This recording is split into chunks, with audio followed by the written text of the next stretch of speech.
డీన్స్కి విద్యార్థిని విద్యార్థి తల్లిదండ్రులందరికీ నా హృదయపూర్వక నమస్సులు. మీరు సుమారు 150 మంది వచ్చారు, 1800 మంది రావాల్సింది. అయినా మంచి నంబరే వచ్చినట్టు. అండ్ మిగతా వాళ్ళకి చాలామందికి వాళ్ళ దగ్గర పెట్టాం కదా, ఏదో ఒకటి మంచిగానే చేస్తారులే, మనకెందుకు, మనం వెళ్ళటం ఎందుకు, వాళ్ళే చూసుకుంటారనే నమ్మకం అయి ఉండొచ్చు, లేకపోతే ఏదైనా అవాంతరాలు వేరే కారణాలు అయి ఉండొచ్చు. ఎనీవే ఇది మంచి నంబరే, బాగానే వచ్చారు, కన్సర్న్ చూపించారు. అయితే మీరు అందరూ చాలా క్వశ్చన్లు అడిగారు, నేను వింటూ ఉన్నాను. అదే బేసిక్ క్వశ్చన్ అడగలేదు, అసలు ఎందుకు చేస్తున్నారండి ఇదంతా అని. అంటే ఈ కాలేజీలో మాకందరికి తెలుసు, బాగా ప్లేస్మెంట్స్ వచ్చినాయి, 90% పైన ప్లేస్మెంట్స్ వచ్చినాయి, మా చుట్టాలు వాళ్ళందరికి కూడా వచ్చినాయి. చాలా కాలేజీల వాళ్ళు, చాలా యూనివర్సిటీలు కూడా ఇంతకుముందు పద్ధతే ఉపయోగిస్తున్నారు. మీరు ఎందుకు మారుస్తున్నారు, మీరు ఎందుకు ఇదంతా చేస్తున్నారు అనేది బేసిక్ క్వశ్చన్. అదే కదా, ఈ R22 లేకపోతే వేరే పద్ధతిలో చేస్తున్నారు అనేది బేసిక్ క్వశ్చన్. అది ఎవరు అడగలేదు. అంతకుముందు బాగానే ఉంది కదా, బాగలేకపోతే కదా ఏదైనా మార్చాలి. అందరికి ఉద్యోగాలు వచ్చినాయి కదా, రాకపోతే కదా ఏదైనా మార్చాలి. అందరూ బాగానే సెటిల్ అయ్యారు కదా, అవ్వకపోతే కదా మార్చాలి. మరి ఎందుకు చేస్తున్నారు, ఎందుకు ఈ మార్పు చేస్తున్నారు అనేది బేసిక్గా మీరు అడుగుండాల్సింది, అడగలేదు ఎవరు. సరే, ఎందుకు చేస్తున్నారు అంటే, ఒకటేమో ఈ న్యూ ఎడ్యుకేషన్ పాలసీలో ఇది అంతా ఇట్లా ఉండాలి, ఎడ్యుకేషను ఇట్లా ఉండాలి, యూత్ ఇట్లా, పిల్లలు ఇట్లా గ్రో అవ్వాలి, లీడర్స్ కావాలి అనేది పాలసీలో ఉంది. అది కాకుండా ఈయన వైస్ ఛాన్సలర్ గారు ఇంతకుముందు IIIT అలహాబాద్లో చేశారు. చేస్తే అక్కడ ఇదంతా ఇంప్లిమెంట్ చేశారు. ఇదంతా ఇమాజినేషన్లోనో ఊహలతోనో చేయటం లేదు. ఆయన ఆల్రెడీ అక్కడ 5 సంవత్సరాలు చేశారు. చేస్తే ఏమైంది అంటే, అక్కడున్న పిల్లల్లో దాదాపు 80%, 90% 15 లక్షలు, 20 లక్షల పైన ఉద్యోగాలు సాధించగలిగారు. అది ఒక దాంట్లో 50% 30 lakhs పైన జాబు సాధించగలిగారు. అది నార్మల్ జరగదు. అవును. సో అది ఎట్లా సాధించారు, ఎట్లా వచ్చినాయి అంటే, నార్మల్గా మనం 12th క్లాస్లో, ఇంటర్మీడియట్లో చదువుకున్నట్టు 10th క్లాస్లో చదువుకున్నప్పుడు నాలెడ్జ్ మాత్రమే ఉంటే రాదు. ఓన్లీ విషయం తెలిస్తే, మార్కులు వస్తే, అవి బాగా బట్టి కొట్టుకొని రాస్తే ఆ ఉద్యోగాలు రావు. 99% మార్కులు వచ్చినా రావు. ఆ 15 లక్షలు, 20 లక్షలు, 30 లక్షలు, 50 లక్షలు ఉద్యోగాలు రావాలంటే వాళ్ళని మనం థింకర్స్గా మార్చాలి, ఆలోచించే వాళ్ళగా మార్చాలి. అది ప్రధానంగా. మనం ఎంతసేపటికి మన టీచర్స్ కూడా ఉన్నారు. టీచర్స్ అంతా ఏం చేసాము, మనం చెప్పాము, పుస్తకం ఇచ్చాము, దాన్ని బైహార్ట్ చేయి, మళ్ళీ అప్పచెప్పు, అది రాయి, పరీక్ష పాస్ అవుతాం. పాస్ అవటం కాదు, 90 మార్కులు కూడా వస్తాయి. అదే కదా చేసాం. దాని గురించి బాబు ఆలోచించరా బాబు, ఇది ఏ తప్ప రైటా, ఇది ఎట్లా విశ్లేషించాలి, ఎట్లా దీన్ని గ్రహించాలి అనేది మనం ఎప్పుడూ ట్రై చేయలేదు చెప్పడానికి, ఎప్పుడు ట్రై చేయలేదు. అందుకని పిల్లలకి ఉద్యోగాలు అయితే వస్తాయి, 4-5 లక్షల రూపాయల ఉద్యోగాలు అవన్నీ వస్తాయి. కానీ వైస్ ఛాన్సలర్ గారికి, నాకు మీకు అందరికీ మంచిది, అది సరిపాదు, వీళ్ళకి నెక్స్ట్ లెవెల్లో తీసుకెళ్ళాలి, వాళ్ళంతటి వాళ్ళు ఆలోచించేట్టు, నాట్ ఓన్లీ ఉద్యోగం ఒకటే కాదు, లైఫ్లో కూడా బెటర్గా, లీడర్స్గా, ఉన్నతంగా అవ్వాలి. అది ఎట్లా పాసిబుల్ అంటే, ఓన్లీ నాలెడ్జ్ కాకుండా థింకర్స్గా కన్వర్ట్ చేయాలి. We never train them as thinkers. ఇది ఎందుకు అనేది మనం ఎప్పుడు అడగం. ఈ ఈ బియ్యం ఉడకటానికి ఈ టెంపరేచర్ కావాలి అంటే ఎందుకు కావాలి, వీ నెవర్ ఆస్క్. ఎందుకు కావాలి, we never ask that. So అన్ని చోట్ల మనం అది ఉన్నదాన్ని అట్లా యాక్సెప్ట్ చేసి అట్లానే బయట చేసుకొని అట్లా, సో ఆ థింకర్స్గా మార్చడానికి ఈ ప్రయత్నం. ఈ ఇప్పుడు దాకా చెప్పారు కదా T1 T2 టీ అని. సో ఆయన చెప్పారు, చాలా నాకు సంతోషం వేసింది. అమ్మాయికి రాలేదు, 10 మందిని అడిగింది రాలేదు, ఇంకొక బయట అడిగింది రాలేదు, అంటే ఈ she is in the enquiry mode. అది కావాలి పిల్లలు, ఆ తపన, ఆ నేర్చుకునేది కావాలి. ఆ 10 మందిని అడగటం, నేర్చుకోవడం, మళ్ళీ దాన్ని కన్సాలిడేట్ చేయడం, మళ్ళీ తనంతట తను ఆలోచించడం, మళ్ళీ ఇంకోళ్ళతో ఆలోచనలు పంచుకోవడం, మళ్ళీ ఏది తప్పు ఏది రైటో తెలుసుకోవడం, ఈ ప్రాసెస్లో నలిగితే కానీ వీళ్ళు థింకర్స్గా అవరు. అది మొన్న మాకు ఒక పెద్ద కాన్ఫరెన్స్ జరిగింది, ఇంటర్నేషనల్ కాన్ఫరెన్స్. చాలామంది అమెరికా నుంచి, అట్ల నుంచి మలేషియా, అన్ని చోట్ల నుంచి వచ్చారు. ఎస్పెషల్ అమెరికా నుంచి వచ్చిన వాళ్ళు చాలా పెద్దవాళ్ళు వచ్చారు. వాళ్ళని అడిగాను, మీరు ఇక్కడ కూడా, వాళ్ళు ఇక్కడ నుంచి వెళ్ళారు, అక్కడికి సెటిల్ అయ్యారు, చాలా పెద్ద. ఏంటి, వాట్ ఈస్ ద డిఫరెన్స్, మీకు ఇక్కడ ఎడ్యుకేషన్కి అక్కడ ఎడ్యుకేషన్కి ఏం తేడా గమనించారండి, ఏది బెటర్గా ఉందని అనుకున్నారు అనేది. అంటే డెఫినెట్గా వెస్ట్రన్ ఎడ్యుకేషన్, అమెరికన్ ఎడ్యుకేషన్ బెటర్గా ఉంది. ఎందుకు బెటర్గా ఉంది అని అడిగాను. అదే నేను అంటాను, అది అడగాలి కదా ఎందుకు అని. అడిగితే వాళ్ళందరూ చెప్పింది ఒకే మాట, వీళ్ళకి ప్రాబ్లమ్ సాల్వింగ్ ఎబిలిటీ లేదండి, అందుకని మాకు ఇక్కడి నుంచి బీటెక్ నుంచి ఎంఎస్కి వచ్చినా అదే ప్రాబ్లము. అది ఎవరైనా చెప్తే, నోట్స్ ఇస్తే, పుస్తకం ఇస్తే అది అది గుర్తుపెట్టుకుంటారు, కానీ why it is, how it is, what it is, when it happens అని నెవర్ దే ఆస్క్. అది ప్రాబ్లము. అది చాలా సఫర్ అవుతున్నారు వాళ్ళు. 1 ఇయర్ 6 months 1 year సఫర్ అవుతున్నారు. అందుకనే అమెరికాలో కూడా ఒక లెవెల్లోనే ఆగిపోతున్నారు. ఇప్పుడిప్పుడే చాలా సీఈఓలుగా మన వాళ్ళు వచ్చారు. అయితే సీఈఓలుగా వచ్చారు, చాలా సంతోషం. మీరు వాట్సాప్లో అన్నిట్లో చూసుకుంటూ ఉండుంటారు, చాలామంది మైక్రోసాఫ్ట్ మన వాళ్ళే, గూగుల్కి మన వాళ్ళే, వాళ్ళు మన వాళ్ళే, అంత మన వాళ్ళే, చాలా సంతోషం. అయితే మన వాళ్ళు ఎవరు ఫౌండర్స్ ఎందుకు అవ్వలేదు? గూగుల్ ఓనర్ ఎందుకు అవ్వలేదు? మైక్రోసాఫ్ట్ ఓనర్ ఎందుకు అవ్వలేదు? తెలివి ఉంది, శక్తి ఉంది, అన్నీ ఉన్నాయి, కానీ మన వాళ్ళకి ఐడియా రాలేదు. ఇప్పుడు సీఈఓలుగా పనిచేస్తున్నారు, మంచిది, మన అందరూ సంతోషం. భారతీయులుగా దాదాపు అమెరికా చాలా కంపెనీల్లో సీఈఓలుగా పనిచేస్తున్నారు, చాలా సంతోషం. కానీ ఒక్కదానికి కూడా ఓనర్ కాలేదు. వీళ్ళు ఎందుకు ఐడియాస్, గొప్ప గొప్ప ఐడియాస్ ఎందుకు రాలేదు? ఎందుకు రాలేదంటే మన ఎడ్యుకేషన్ సిస్టంలో ఈ thinking process is very much absent. ఇది లేదు. అది అందుకని సిస్టమేటిక్గా దాన్ని కల్టివేట్ చేయడం కోసం వైస్ ఛాన్సలర్ గారు, మా డీన్స్ వాళ్ళందరూ బాగా, ఎస్పెషల్లీ వైస్ ఛాన్సలర్ గారు చాలా తాపత్రయపడుతున్నారు.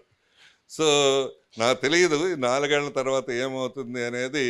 అంత IIITలో చేరే పిల్లలు IIT JEE ర్యాంక్ ద్వారా చేరుతారు, వాళ్ళకంటే వీళ్ళు తక్కువ ఉండొచ్చు, కానీ వీళ్ళు కూడా అదే లెవెల్కి తీసుకెళ్తే అంత వస్తుందో లేదో తెలియదు, కానీ గ్యారంటీగా దాంట్లో సగమైనా వస్తుంది. ఇప్పుడు 10% పీపుల్కి వచ్చినాయి 10 lakhs జాబ్ పైన, ఇప్పుడు ఫైనల్ ఇయర్ వాళ్ళకి. అది దీన్ని 50% చేయాలి. 50% రద్దీ చదివి 99తో అవ్వదు. దీన్ని వీళ్ళందరినీ థింకర్స్గా తయారు చేయాలి, ఆ థింకింగ్ మోడ్ని డెవలప్ చేయాలి. ఇది 12 ఏళ్ల పాటు మీరు వాళ్ళని మాట్లాడనీయలేదు, స్కూల్లో మాట్లాడనీయలేదు. ఎప్పుడు మీరు చెప్పేది వాడు వినాలి, టీచర్ చెప్పేది వినాలి, వాడెప్పుడు మాట్లాడటానికి లేదు. అదే కదా మనం చేసాం. మనం చెప్పింది తల్లిదండ్రులుగా కాబట్టి, మనం పెద్దవాళ్ళం కాబట్టి చెప్పింది వినాలి, అంతే, చేయటమే. టీచర్లు కాబట్టి చెప్పింది వినాలి, చేయటమే. నెవర్ కాదండి, ఇది ఇట్లా నేను చేస్తాను, ఇంకో రకంగా చేస్తాను, లేకపోతే ఇంకో దారిలో నేను వెళ్తాను, ఇంకో బస్సు ఎక్కుతానంటే యూ డోంట్ యాక్సెప్ట్ దట్. అదే బస్సు ఎక్కాలి మీరు చెప్పారు కాబట్టి కదా. సో అట్లా కాకుండా ఒక ప్రాబ్లమ్ సొల్యూషన్కి 100 దారులు ఉంటాయి, 100 రకాలుగా నేను ట్రై చేయగలను, 100 రకాలుగా సొల్యూషన్ చేయగలను అనేది. This is all we are giving this kind of thing. ఈ మొదట్లో కొద్ది కష్టంగానే ఉంటుంది. సో ఇక్కడే కాదు, ఇక్కడ అసలు పెద్ద రెసిస్టెన్స్ లేదు, పిల్లలు చేస్తూ ఉన్నారు, ట్రై చేస్తూ ఉన్నారు. నేను ఎంక్వైర్డ్ ఇట్, ఆయన ఇంట్రడ్యూస్ చేసినప్పుడు IIITలో పిల్లల నుంచి చాలా రెసిస్టెన్స్ ఉండింది. ఇదెందుకు మాకు, ఇది చాలా కష్టంగా ఉంది, ఇది చాలా ఇదిగా ఉంది అని. నవ్ ఆఫ్టర్ 4 years వాళ్ళు చెప్పింది, పిల్లలు చెప్పింది, వీసీ గారు చెప్పింది కాదు. పిల్లలు 4 years they are the happiest people. అది ఒకసారి అలవాటైన తర్వాత, ఆలోచించడం అలవాటైన తర్వాత then they are the happiest. అది ముఖ్యమైన ఉద్దేశం. నాట్ ఓన్లీ ప్లేస్మెంట్ ఒకటే, ఇది జాబ్ ఒకటే కాదు, వాళ్ళ లైఫ్లో కూడా మంచిగా ఆలోచించటము, ఏది ఎందుకు ఎట్లా ఏంటి అని. మామూలుగా మీరు అందరూ ఎక్కువ మంది వ్యవసాయదారులు ఉంటారు. వ్యవసాయంలో మొద్దుగా చేయటం వేరు, కొద్దిగా తెలివిగా ఆలోచించేసేవాడు వేరు. మొద్దుగా అంటే అందరు వేసినప్పుడు విత్తనాలు వేయటం, లేకపోతే అందరు దున్నట్టు ఎట్లా పడితే దున్నటం, సో పండినంత వరకు పండుద్ది తీసుకురావటం, అది మామూలుగా చేసే పద్ధతి. కానీ తెలివిగా చేసేవాడు పద్ధతిలో దున్నే దగ్గర కరెక్ట్ పద్ధతిలో చేయటం, అట్లనే నాడు మరి వేసేటప్పుడు పద్ధతిలో చేయటం, అంత మొత్తం పైరుకంతా పురుగు వచ్చేదాకా వెయిట్ చేయకుండా మొదటి 4 మొక్కలకి పురుగు వచ్చినప్పుడే చూసుకొని దానికి రెమెడీ స్టార్ట్ చేయటం, ఇదంతా తెలివిగా చేయటం. అదే పొలం, అదే వ్యవసాయం, అదే ఇది. కానీ తెలివిగా చేసేవాడు అట్లా చేస్తాడు, పైరంత పోకుండానే దక్కుద్ది, అంత దక్కుద్ది. This is exactly what we are doing. వాళ్ళ ఆలోచన శక్తి పెరగటం కోసం ఈ ఎక్సర్సైజ్ అంతా చేస్తున్నాం. సో ఇది మొత్తం ఎక్సర్సైజ్ ఇది. దీంట్లో మీరు చూసుకోవాల్సింది ఏంటంటే, వారు టీచర్ గారు అన్నట్టు మొదట్లో తక్కువ మార్కులు వస్తే వాళ్ళు డిసప్పాయింట్ అవుతారేమో, లేకపోతే వాళ్ళు డిసప్పాయింట్ అవ్వరు, నాకు తెలుసు మీరు డిసప్పాయింట్ అవుతారు. ఎందుకనంటే వాళ్ళకి ఎప్పుడు 7వ తరగతి నుంచి మార్కులు చూస్తే మీరు ఎప్పుడు 80 మార్కులు తక్కువ చూడలేదు. 7వ తరగతి నుంచి మీరు మార్కులు చూస్తే ఎప్పుడు 80కి 90కి తక్కువ చూడలేదు. కానీ మొట్టమొదటిసారి 30 మార్కులు చూస్తున్నారు. ఏమవుతుంది మా అబ్బాయికి ఏమవుతుంది, అసలు చదువుతుందా లేదా, కాలేజీకి వెళ్తున్నారా లేదా, వీళ్ళు చదువు చదువుతున్నారా లేదా, వీళ్ళు చదువుతున్నారా లేదా అని అంత చాలా కన్ఫ్యూజ్ అయిపోయి ఉంటారు. సో ఏమీ అవ్వదు, దే స్లోలీ డెవలప్ ఇట్. వాళ్ళ ఉద్దేశం ఏంటంటే వాళ్ళకి సరే ఒకవైపు డిసప్పాయింట్ అవుతారు అని, అది ఫ్యాకల్టీ ఉంటారు కాబట్టి వాళ్ళు చూసుకుంటారు. రెండో వైపు ఏంటంటే, అబ్బా మనం చదివింది చాలా తక్కువ, ఇంకా చాలా ఎక్కువ చదవాలి, ఎక్కువ ఉండాలి, ఎక్కువ ప్రయత్నం చేయాలి, ఎక్కువ సేపు ఆలోచించాలి అనేది రావాలి అనేది ప్రయత్నం. అందుకని T1 కంటే T2లో బెటర్ అవుతారు, 3లో ఇంకా బెటర్ అవుతారు, T5లో ఇంకా స్లోగా బెటర్ అవుతారు. They will be happy. మీరు నేను గమనించింది యాజ్ ఎ చైర్మన్, నేను గమనించింది ఏంటంటే మార్పు, ఇంతకుముందు నేను మా వాళ్ళని 4:30 దాకా ఉండండి అని అంటే కొద్దిగా నొచ్చుకునేవాళ్ళు. ఇంకొక అరగంట ఉండండి అంటే ఫ్యాకల్టీ కానీ స్టూడెంట్స్ కానీ కొద్దిగా ఇబ్బంది పడేవాళ్ళు. అయితే చైర్మన్ గారు చెప్పారు కాబట్టి ఉండేవారు, బలవంతంగా ఉండేవారు అంతే. అది కానీ ఇప్పుడు నేను గమనించింది ఏంటంటే, నేను ఇక్కడే ఉంటాను, రోజు వస్తాను, 7ంటికి కూడా చాలామంది పిల్లలు, చాలామంది ఫ్యాకల్టీ వాళ్ళంతటి వాళ్ళే ఉంటున్నారు. ఎవరు చెప్పలేదు, నేను చెప్పలేదు ఉండమని, వైస్ ఛాన్సలర్ చెప్పలా నాకు తెలిసి. అడిగాను పిల్లల్ని ఎందుకున్నారు ఇప్పుడు దాకా అని, నేనే అడిగాను పిల్లల్ని ఎందుకున్నారు ఇప్పుడు దాకా ఎందుకున్నారు అని. సార్ మాకు అసెస్మెంట్ అవుతుంది, అది అందుకోసం టీచర్ గైడెన్స్ కోసము, టీచర్ దీనికోసం ఉన్నామని. సరే ఫ్యాకల్టీని కూడా అడిగాను, ఎందుకున్నారా మీరు మామూలుగా 4ంటికి 5ంటికి వెళ్తారు కదా అని. లేదు సార్ ఇది అవ్వలేదు, అవ్వకపోతే నెక్స్ట్ డే రేపు ప్రాబ్లం అవుతుంది అని. It is voluntary. మొత్తం చూస్తే ఎవరు చెప్పలేదు, పిల్లలకి నేను ఉండమని చెప్పలా, ఇంకో గంట సేపు ఉండమంటే వాళ్ళకి కష్టంగా ఉంటుంది, ఫ్యాకల్టీకి కూడా ఇంకా కష్టంగా ఉంటుంది. కానీ ఆ ప్రోగ్రామే దానంతట అదే దాని మీద ఇంపాక్ట్ అయింది. అది చాలు మార్పుకి. వాళ్ళంతటా వాళ్ళు నేర్చుకుంటున్నారు, వాళ్ళంతటా వాళ్ళు ఉంటున్నారు, ఎవరు బలవంతం లేకుండా నేర్చుకోవడానికి ట్రై చేస్తున్నారు. That's it. మీరు ఇప్పుడు దాకా చేసింది 10th class 12th class intermediate దాకా మీరు బలవంతం చేయాలి, టీచర్ పోట్లాడాలి, ఇదంతా చేయాలి, ఇదంతా అంత అవసరం లేకుండానే వాళ్ళంతటి వాళ్ళే నేర్చుకోవటం మొదలైంది. అది చాలా పరిణామం. నాకు చాలా సంతోషమైంది కూడా. డెఫినెట్గా దే విల్ బి సక్సెస్ఫుల్. అవును, వారు అడిగారు టీచర్గా ఏమని, మా అబ్బాయి చాలా యావరేజ్ ఫెలో, వాడు ఏమవుతాడు చాలా జాగ్రత్తగా చూసుకోండి అని. అదేం లేదండి. మీరు వైపు బ్రాండ్ వేస్తారు, ఆ ఇంటర్మీడియట్ కాలేజీల వాళ్ళు ఇంకోవైపు బ్రాండ్ వేస్తారు. వాళ్ళ మీద ముద్రేసి నువ్వెందుకు పనికిరావురా, నువ్వు యావరేజ్ వాడివి, నువ్వెందుకు కొరగాని వాడివి, నీకేమీ రాదు, నీకేమీ తెలియదు, ఆ తల్లి ఎవరో మాట్లాడారు, మా అబ్బాయికి ఏమీ తెలియదని మనమే బ్రాండ్ వేస్తాం. వాళ్ళ మీద. అట్లా ఏమి ఉండదు. ఆపర్చునిటీ ఇస్తే ఎవరి పేస్లో వాళ్ళు, కొంతమంది పిల్లలు మొదటిసారి చదవగానే అర్థమవుద్ది, కానీ కొద్దిసేపు గుర్తుంటుంది. కొంతమంది పిల్లలు 2 సార్లు చదివితే కానీ అర్థం కాదు, చాలా రోజులు గుర్తుంటుంది. మొదటిసారి అర్థం కాదు, రెండోసారి చదివితేనే అర్థమవుద్ది. ఎవరి పేస్లో వాళ్ళు, ఎవరి పద్ధతిలో వాళ్ళు నేర్చుకుంటారు. అంతేగాని వీడు యావరేజ్, వీడు పనికిరాడు, వీడు ఎందుకు పనికిరాడు, ఎంసెట్ ర్యాంక్ రాలేదు, అది రాలేదు, ఇది రాలేదు, మనం స్టాంపు మీద స్టాంప్ ఇస్తే, ఇంటర్మీడియట్ కాలేజీ లాగా నువ్వు ఎంసెట్ ర్యాంక్ రాలేదు కాబట్టి నువ్వు జీవితానికి పనికిరావు అని వాళ్ళకి చెప్తే అది కరెక్ట్ కాదు, డెఫినెట్గా కరెక్ట్ కాదు. ఏంటి సార్ ఇట్లా చెప్తున్నారు, నిజమా అది అంటే నిజమే. మాకు మొన్న వైజాగ్లో ఇట్లా నేను ఇప్పుడు చెప్పినట్టే 35 మందికి 27 లక్షల రూపాయలు జీతాలు వచ్చాయి, ఉద్యోగాలు వచ్చినాయి. మీరేమనుకుంటారు? అర్జెంటుగా కంక్లూజన్ ఏంటి మీకు? వాళ్ళు బాగా తెలివైన వాళ్ళు అయి ఉంటారు, వాళ్ళు చాలా బ్రహ్మాండమై ఉంటారు, వాళ్ళకి ఎంసెట్ ర్యాంకులు 5,000 4,000 ర్యాంకులు వచ్చి ఉంటాయి, అందుకని వచ్చి ఉంటుంది అనుకున్నారు. అంతేనా? అనుకున్నారు కదా సహజంగా. సో అయితే ఏమైందంటే 35 మందిలో 8 మందికి ఎంసెట్లో ఏమీ ర్యాంకు రాక మేనేజ్మెంట్ కోటాలో చేరారు.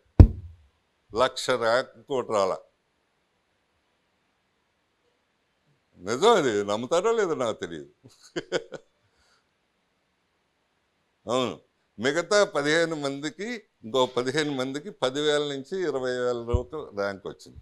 ఒక 7 మందికి మాత్రం 10,000 చుట్టూ 7,000 8,000 అట్లా వచ్చింది. This is it. How can you say వీడు పనికిరాడని? వీడు ఎంసెట్ ర్యాంక్ రాలేదు కాబట్టి ఎందుకు పనికిరాడు, జీవితానికి పనికిరాడని ఎట్లా చెప్తామండి? వాళ్ళకి అమెజాన్లో ఒక్కొక్కటికి 27 లక్షలు దిగవచ్చు.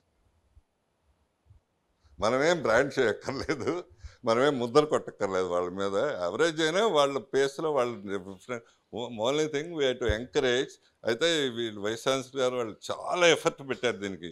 మీరు ఇక్కడ మీతో మాట్లాడటం కంటే వైస్ ఛాన్సలర్ హిమ్సెల్ఫ్ హ్యాస్, ఆయన ఒక మా ఫ్యాకల్టీ అందరికీ మనం ఏం చేయాలి అనేది 40 క్లాసులు తీసుకున్నారు. No vice chancellor does that job, నాకు తెలుసు.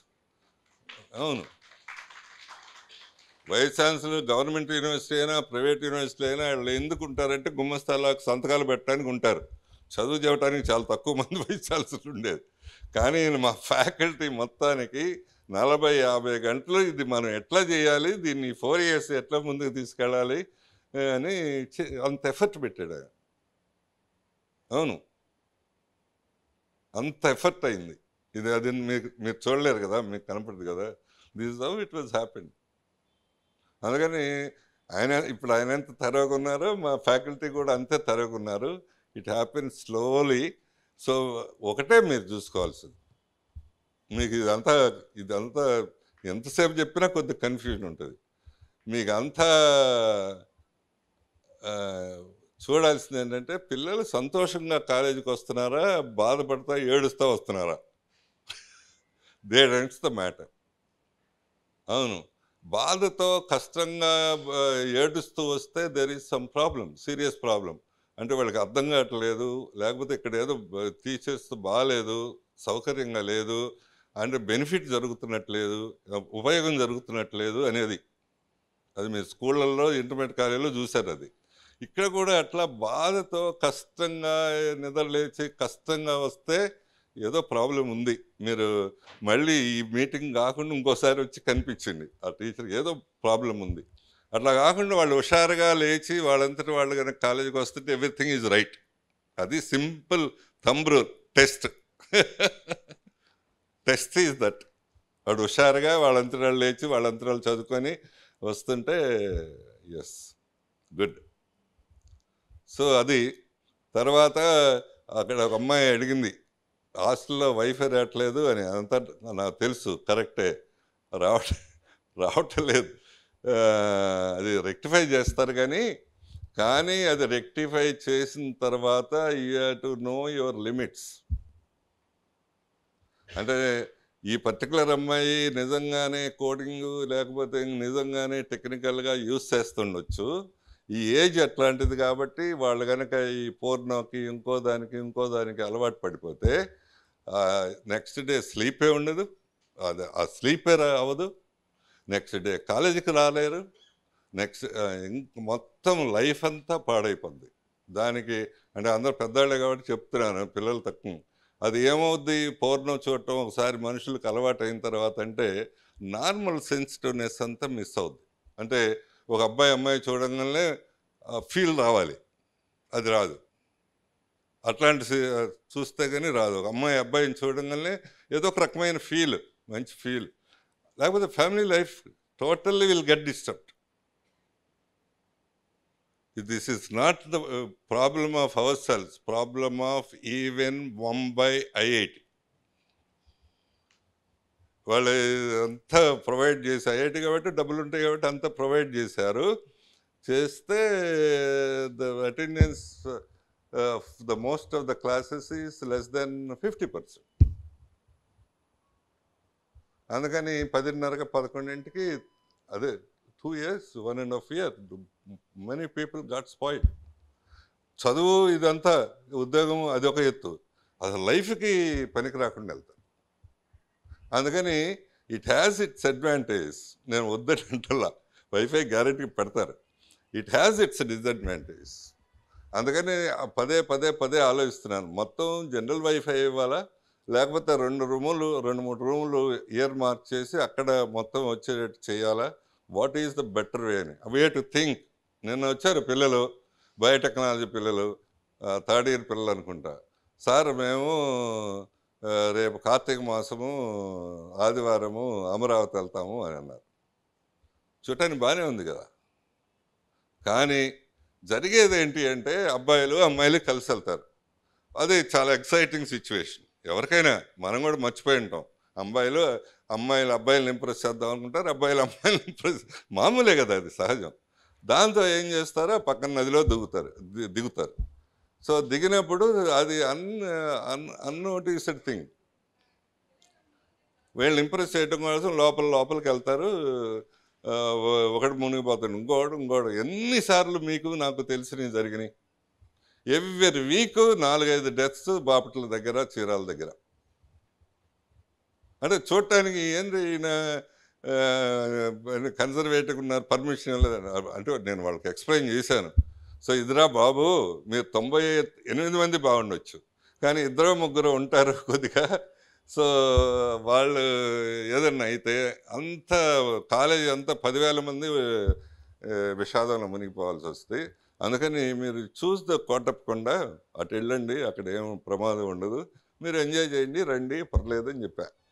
That's the way. Even wifi, other things also it advantage ఉంటుంది, డిసడ్వాంటేజ్ కూడా ఉంటుంది. We can't. అమ్మాయి అడిగింది, she cannot give a guarantee what is going on in other room. వాళ్ళు నిజంగా coding నేర్చుకుంటున్నారా, ఇంకేదన్నా భయంకరమైన చూస్తున్నారా? We cannot give any guarantee for that. That is proved beyond out in Mumbai IIT. వాళ్ళు మీకంటే తెలివైన పిల్లలు కదా. సో అందుకని వెన్ వీఆర్ టేకింగ్ సమ్, అంటే వైఫై ఉంది, చేయొచ్చు, సింపుల్ థింగ్. నేను రిలయన్స్ నెట్వర్కింగ్ అంతా ఉంది క్యాంపస్కి, వాళ్ళకి ఒక మాట చెప్తే మీరు హాస్టల్కి ఇచ్చేయండి అంటే ఇచ్చేస్తారు. But we are thinking twice, thrice, 4 సార్లు 5 సార్లు ఆలోచించి వాట్ విల్ హ్యాపెన్, ఏమవుతారు ఈ పిల్లలు ఈ ఏజ్లో అనేది. సో మామూలుగా అప్పటికప్పుడు వాళ్ళకి అదంతా చూసి ఏదైనా ఇదైతే పర్లేదు. వాళ్ళు ఒకసారి అలవాటు అయిపోతే, ఒక 1 నెల రోజులకు 2 నెలలకు అలవాటు అయిపోతే the whole life gets spoiled. ఇదంతా జరిగే ఇప్పుడు మనకి మీరు తెలుసు కదా, నేను ఎక్కువసేపు మాట్లాడుతున్నాను కానీ రిలవెంట్ కాబట్టి, అమ్మాయి ఎవరైనా రిలవెంట్ కాబట్టి చెప్తున్నా. ఇప్పుడు ఇంతకు ముందు రోజుల్లో ఎక్కడ ఉండే కాదు మనకు ఐవీఎఫ్ సెంటర్లు. అంటే పిల్లలు పుట్టించడానికి సెంటర్లు. ఇప్పుడు ప్రతి ఊళ్ళో 3, 4 సెంటర్లు. ఈ దేశంలో ఇంత టెంపరేచర్ ఉన్న దేశంలో పిల్లలు పుట్టపోవటం అనేది అసలు ఉండకూడదు. So something has happened for the people. ఈ దేశంలో పిల్లలు పుట్టకపోవటం అనేది ఉండదు ఇక్కడ చైనాలో. మరి అయినా పిల్లలు పుట్టట్లేదు చాలామందికి. చాలా ఐవీఎఫ్ సెంటర్లు వచ్చినాయి. ఏంటి, వాట్ ఈస్ హ్యాపెనింగ్? అంటే మనం ఏదో కొంత ప్రకృతి సిద్ధంగా డిస్టర్బ్ చేసాం. నేను ఇదేం చెప్పలేను. సో ప్రకృతి దీంట్లో డిస్టర్బ్ చేసాం. This is one of the things.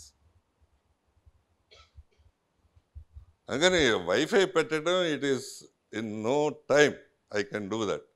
But I'm thinking on both sides. ఎంతమందికి ఉపయోగపడుద్ది నిజంగా, ఎంతమందికి దాన్ని మిస్యూజ్ చేసుకుంటారు. మనమే పాడు చేస్తున్నట్టు కదా పిల్లల్ని. That is the issue. వాళ్ళ కోపంగా ఉంటుంది నేను చెప్తే. But no issue. అసలు ఏ డబ్బులే ఎన్ని వందల కోట్లు ఖర్చు పెట్టిన తర్వాత వైఫై ఇవ్వటం అనేది ఇట్ ఈస్, అది నాకు సంబంధం. రిలయన్స్ కంపెనీ వాళ్ళు చెప్పేస్తే 2 రోజుల్లో చేసేది, రోజులో చేసేస్తారు. Still I'm restricting having the network. So genuine problems ఉంటాయి, నాకు తెలుసు. వాళ్ళు ఇంటర్వ్యూలకు వెళ్ళాలి, ఇంటర్వ్యూకి వెళ్ళినప్పుడు మధ్యలో ఆగకూడదు. సో కోడింగ్ చేసుకునేటప్పుడు ఆగకూడదు, మధ్యలో స్ట్రీమింగ్ ఉండాలి. దానికి ఏదైనా special room, special this thing provide చేద్దామా, ఎట్లా చేద్దాము అనేది, that's what I'm thinking. Only it is out of your this thing. మీకు సంబంధించింది కాదు. ఆ అమ్మాయి ఎవరో థర్డ్ ఇయర్ అమ్మాయి అడిగింది కాబట్టి నేను చెప్తున్నాను. మీ పిల్లలు కూడా కొంతమంది హాస్టల్లో ఉండే పిల్లలు అట్లాంటిది ఉండొచ్చు. సో అది ఇంటి దగ్గర కూడా కేర్ఫుల్గా ఉండాలి. నేను ముందు రోజు కూడా చెప్పా, వాళ్ళు మీకు దూరంగా ఉండి ఫోన్ మాట్లాడుతుంటే, మిమ్మల్ని అవాయిడ్ చేసి ఫోన్ మాట్లాడుతుంటే వాళ్ళు ఏదో చిన్న సమస్యలో ఉన్నారు. అట్లానే ఇండిపెండెంట్ రూము చదువుకోవటానికి బాగుంటుంది, అది అడ్వాంటేజ్. కానీ at the same time what is happening in that computer are cell phone అప్పుడప్పుడు చూస్తూ ఉంటే మంచిది. అదే పెద్ద నేరం కూడా నేను అనుకోను. వాళ్ళు ఆ ఏజ్ నేచర్ ఈజీగా వేరే దానికి డీవియేట్ అవ్వటానికి పాసిబిలిటీ ఉంటుంది. ఎనివే, ఇప్పుడు అది ఎందుకు ఇదంతా ఇన్ని మార్పులు చేయాల్సి వస్తుందంటే, ఒకటేమో ఎన్ఈపి వాళ్ళు అంతా చేశారు, ఏ యూనివర్సిటీ గవర్నమెంట్ కానీ ప్రైవేట్ వాళ్ళు కానీ చేయటం లేదు. మనం ఫస్ట్ ఉండాలి, that is first thing. Second thing ఏంటంటే, వీళ్ళకి మామూలు జాబ్స్ కాకుండా మంచిగా పెద్ద జాబ్స్ వచ్చేట్టు, సగం మంది కన్నా వచ్చేట్టు తయారు చేయాలి. So this is the very objective of the entire thing. ఇంకా వైస్ ఛాన్సలర్ గారు చాలా చెప్తారు మీకు. So once again I thank you for your confidence. మీరు మా మీద ఉంచిన నమ్మకానికి, మీ దీనికి అందరికీ మరోసారి నమస్తలు తెలియజేస్తాను. నమస్కారం.